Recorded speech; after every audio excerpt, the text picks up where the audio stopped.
Welcome everyone in my 10th Hindi class. मैंने अपने previous video में आपको सूरदास जी का फर्स्ट चैप्टर पढ़ाया था, उसके 2 पद एक्सप्लेन किए थे।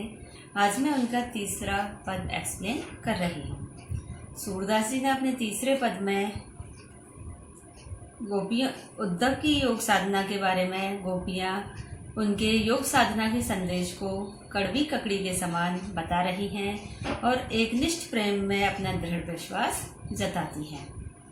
तीसरा पद है हमारा, हमारे हरि हारिल की लकड़ी। गोपियाँ कह रही हैं कि हमारे जो कृष्ण भगवान हैं वो तो हारिल की लकड़ी के समान हैं। हारिल एक विशेष पक्षी होता है जो अपने पंजों में हमेशा एक तिनके को दबाए रखता है। तो गोपियाँ कह रही हैं कि हमने तो कृष्ण की भक्ति को अपने साथ दृढ़ विश्वास के साथ वैसे ही पकड़ रखा है जैसे हारिल पक्षी अपने पंजों में लकड़ी को पकड़े रहता है।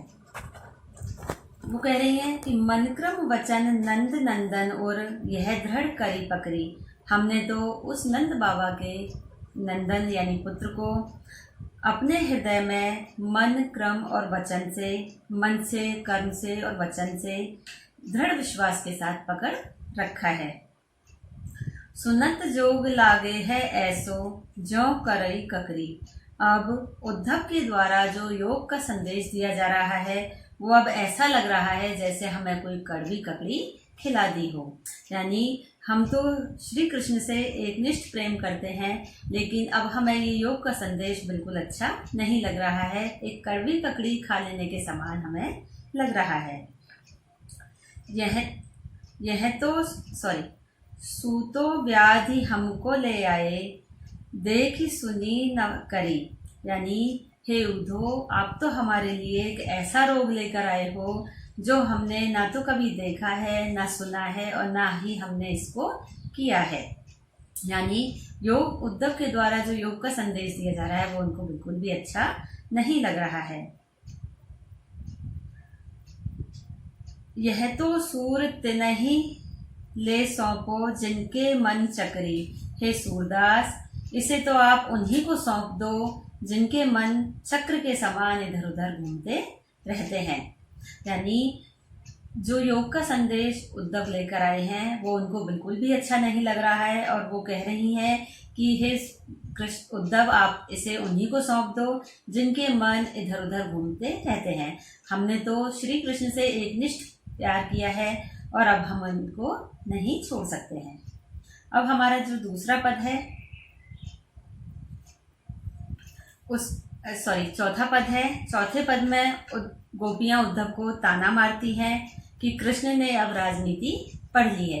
यानी जब श्री कृष्ण उद्धव के साथ अपना योग का संदेश भेज रहे हैं गोपियों को, तो ये सुनकर अब वो चौथे पद में उनको उल्हाना दे रही हैं कि श्री कृष्ण ने अब तो राजनीति पढ़ ली है। यानी जब वो मथुरा चले गए हैं तो वो उनको एक बड़ा ही राजनीतिज्ञ बता रही हैं।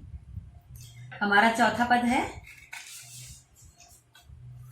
हरि है राजनीति पढ़ाए। गोपियां कह रही हैं, हे उद्धव, अब तो हमारे श्री कृष्ण भगवान ने राजनीति पढ़ ली है। हमें ऐसा लग रहा है जैसे वो मथुरा जाकर राजनीति का पाठ पढ़कर आए हैं।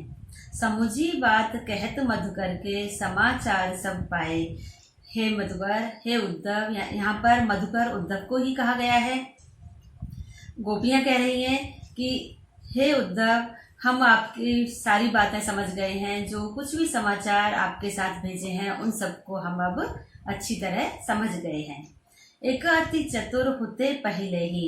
एक तो हमारे श्री कृष्ण भगवान पहले से ही बहुत चतुर थे, अब गुरु ग्रंथ पढ़ाए और अब तो ऐसा प्रतीत होता है जैसे उन्होंने बड़े बड़े गुरुओं के ग्रंथ पढ़ लिए हैं और जिससे अब वो अत्यंत ही बुद्धिमान हो गए हैं। देखिए यहाँ पर वो कह रही हैं, बड़ी बुद्धि जानी जो उनकी जोग संदेश पढ़ाए। अब तो ऐसा लग रहा है जैसे गुरु के द्वारा पढ़े गए ग्रंथों से वो और भी ज़्यादा बुद्धिमान हो गए हैं जो हमको ये योग का संदेश भेज रहे हैं।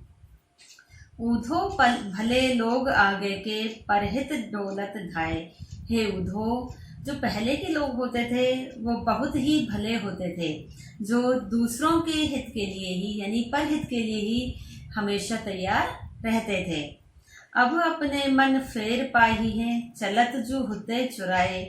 अब वो हमसे कह रहे हैं कि अब अपने मन को दोबारा से प्राप्त कर लीजिए, जो उन्होंने हमारा मन चुरा लिया था। चलत जो हुते चुराए, यानी जो उन्होंने हमारा मन चुरा लिया था, अब वो उसे हमें वापस पाने के लिए कह रहे हैं। यानी एक बार जब हम अपना मन श्री कृष्ण में लगा चुके हैं तो हम अपना मन वापस नहीं ले सकते।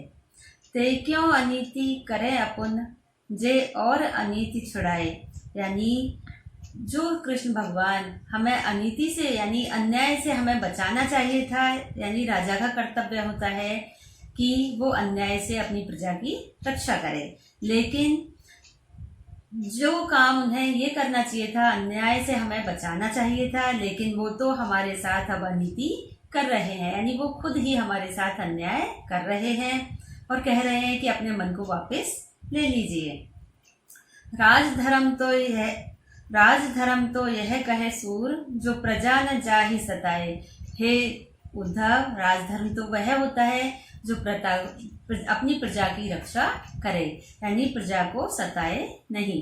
यानी राजा का धर्म यह है कि वह अपनी प्रजा की रक्षा करे, लेकिन यहाँ तो कृष्ण भगवान योग का संदेश भेजकर हमें और भी दुखी कर रहे हैं।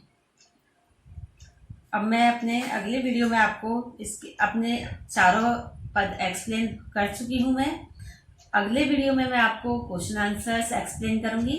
आप इनका अर्थ अच्छे से पढ़ लीजिएगा, जिससे मैं क्वेश्चन आंसर्स आपको समझा सकूँ। Thank you and have a nice day.